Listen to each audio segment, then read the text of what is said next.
আসসালামু আলাইকুম। বাংলাদেশ এবং নিউজিল্যান্ডের মধ্যকার ৩ ম্যাচের ওয়ানডে সিরিজের দ্বিতীয় ওয়ানডে ম্যাচে আজকে শুরুতে টসে জিতে ব্যাট করার সিদ্ধান্ত নেন নিউজিল্যান্ড দলের অধিনায়ক টম লেইথাম।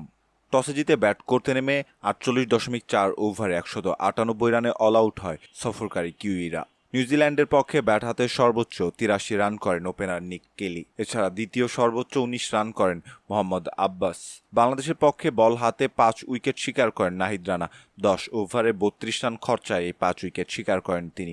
এছাড়া ২টি উইকেট শিকার করেন শরীফুল ইসলাম। ১৯৯ রানের জবাবে ব্যাট করতে নেমে ৬ উইকেটের বড় জয়ে মাঠ ছেড়েছে টাইগাররা। বাংলাদেশের পক্ষে দুই ওপেনার সাইফ হাসান এবং তানজিদ হাসান তামিম শুরুটা ভালো করার চেষ্টা করলেও সাইফ হাসান ছিলেন ব্যর্থ। ৬ বল থেকে ৮ রান করে সরাসরি নাথান স্মিথের বলে বোল্ড হন তিনি। এরপর সৌম্য সরকার অনেকদিন পর দলে সুযোগ পেয়ে ১১ বল থেকে ৮ রান করে প্যাভিলিয়নের পথ ধরেন দলীয় ২১ রানে।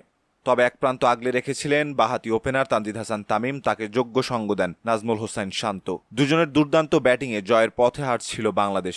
ইনিংসের ২৩তম ওভারে দলীয় ১৪১ রানে ব্যক্তিগত ৭৬ রান করে আউট হন তানজিদ হাসান তামিম। তামিম ফেরার পর বাংলাদেশের দলীয় ১৫৪ রানে রিটায়ার্ড হার্ট হয়ে প্যাভিলিয়নের পথ ধরেন নাজমুল হোসেন শান্ত।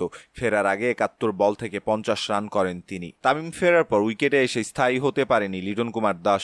১১ বল থেকে ৭ রান করে প্যাভিলিয়নের পথ ধরেন তিনি। লিটন ফেরার পর নিজের অর্ধশতক তুলে নিয়ে রিটায়ার্ড হার্ট হয়ে প্যাভিলিয়নের পথ ধরেন নাজমুল হোসেন শান্ত। বাংলাদেশ দলের জয়ের বাকি কাজটা সামাল দেন তাওহিদ হৃদয় এবং অধিনায়ক মেহেদী হাসান মিরাজ। তাওহিদ হৃদয় ৩১ বল থেকে ৩০ রান করে অপরাজিত থাকেন।